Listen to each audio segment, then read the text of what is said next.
Hello बच्चों, let's see this question. The question states that which of the following statements is or are true, right? So इस question में हमारे पास यहाँ पे कुछ statements दे रखी हैं and हमें बताना है इनमें से कौन सी statement जो है वो true है, right?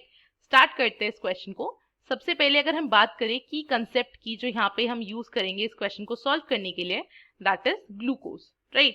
Because यहाँ पे अगर आप देखो चारों statements कहीं ना कहीं glucose के around revolve कर रही है, right? Start करते हैं. हमारे पास जो A statement है यहाँ पे, A स्टेटमेंट हमारे पास क्या है? The two 6-membered cyclic hemiacetal forms of D plus minus glucose they are called anomers, right? So उसके लिए सबसे पहले हम ग्लूकोज की दोनों साइक्लिक हेमिएसिटल फॉर्म बनाते हैं. सो हमारे पास यहाँ पे आ जाएगा O, ये हमारे पास हो जाएगा ग्लूकोज. दोनों फॉर्म्स बना लेते हैं साइड बाय साइड. सो यहाँ पे बेसिकली हमारे पास सेम स्ट्रक्चर होगा, जस्ट एक पोजिशन से अलग होगा. सो अगर हम यहाँ पे फॉर्म करें, यहाँ पे हमारे पास आ जाएगा, सिर्फ OH आप दिखा सकते हो चाहो तो. सो OH हमारे पास इधर आ जाएगा, यहाँ पे OH, इधर ऊपर OH, यहाँ पर हमारे पास आ जाएगा OH एंड यहाँ पर हमारे पास क्या आ जाएगा CH2OH, राइट.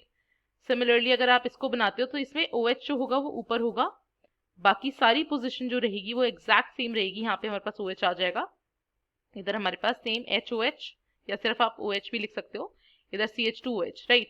सो अगर अब आप इन दोनों में देखो, सो सिर्फ जो कार्बन 1 वाली पोजीशन है, दैट इज C1 पोजीशन जो है, उन दोनों की जो कॉन्फ़िगरेशन है वो अलग है, राइट. एंड सच कंपाउंड जिनकी सिर्फ C1 जो कॉन्फ़िगरेशन होती है, C1 जो कार्बन है उसके ऊपर जो कॉन्फ़िगरेशन होती है वो डिफरेंट होती है, उन कंपाउंड्स को हम एनोमर्स बोलते हैं, राइट.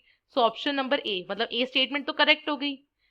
इसके बाद अगर हम बात करते हैं बी की, सो बी स्टेटमेंट क्या है? Hydrolysis of sucrose gives dextrorotatory glucose and laevorotatory fructose. So अगर हम बात करें बी की, तो ये स्टेटमेंट भी बिल्कुल करेक्ट है. इसका रीजन क्या है कि अगर हम यहाँ पे लेते हैं sucrose that is C12H22O11, right, this is sucrose and sucrose का हम क्या कराते हैं? हाइड्रोलिसिस कराते हैं. इसका अगर हम हाइड्रोलिसिस कराएं, यहाँ पे हम बेसिकली इन्वर्टेज एंजाइम का यूज करेंगे. एंड जब ये एंजाइम इन्वर्टेज एंजाइम का हम इसलिए यूज करते हैं क्योंकि हमें यहाँ पे क्या मिलती है? इन्वर्स शुगर मिलती है, राइट. सो यहाँ पे अगर हम हाइड्रोलिसिस कराते हैं, सो हमें क्या मिलता है? C6H12O6. सबसे पहले फ्रक्टोज मिलेगा एंड फ्रक्टोज जो होगा वो लीवर रोटेटरी होगा. इसके साथ साथ डेक्स्ट्रो रोटेटरी हमें क्या मिलेगा? ग्लूकोज भी मिलेगा, राइट. ये हमारे पास क्या हो जाएगा? Dextro rotatory glucose. सो जो ऑप्शन नंबर बी है, बी स्टेटमेंट है, वो भी बिल्कुल करेक्ट है रिगार्डिंग हाइड्रोलिसिस ऑफ सुक्रोज. इसके बाद अगर हम बात करते हैं ऑप्शन नंबर सी की, दैट इज कि जो मोनोसेकेराइड्स हैं they cannot hydrolyze to give polyhydroxy aldehydes and ketones. तो ये स्टेटमेंट भी बिल्कुल करेक्ट है. इसका रीजन क्या है कि जो मोनोसेकेराइड्स होते हैं, मोनोसेकेराइड्स क्यों हाइड्रोलाइज होके पॉलीहाइड्रोक्सी एल्डिहाइड और कीटोन नहीं दे सकते? इसका रीजन ये है कि जो मोनोसेकेराइड्स होते हैं, हम यहाँ पे लिख देते हैं, जो मोनोसेकेराइड्स होते हैं उनमें कार्बोहाइड्रेट्स जो होती हैं वो काफी ज्यादा स्मॉल होते हैं, राइट. इनके अंदर जो कार्बोहाइड्रेट्स होते हैं दे आर स्मॉल कार्बोहाइड्रेट्स वाली चेन है, राइट.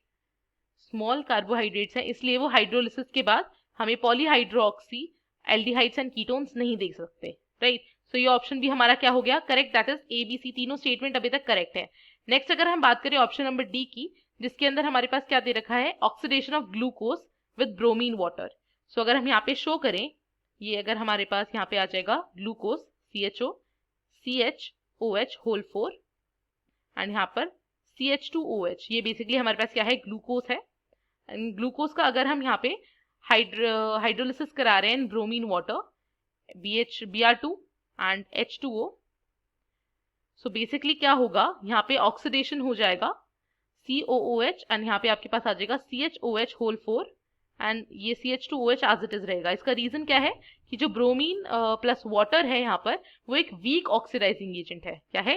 वीक ऑक्सीडाइजिंग एजेंट है, इसलिए वो सिर्फ और सिर्फ एल्डिहाइड को एसिड में कन्वर्ट करेगा, वो एल्कोहल को एसिड में कन्वर्ट नहीं कर पाएगा, राइट. एंड ये जो प्रोडक्ट यहाँ पे हमारे पास बना है, इसका नाम जो है वो क्या है? ग्लूकोनिक एसिड है, ग्लूटामिक एसिड नहीं है.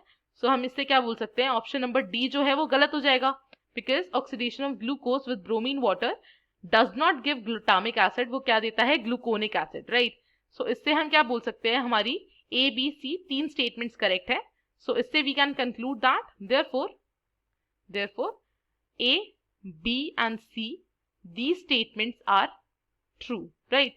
I hope you understood. Thank you and all the very best.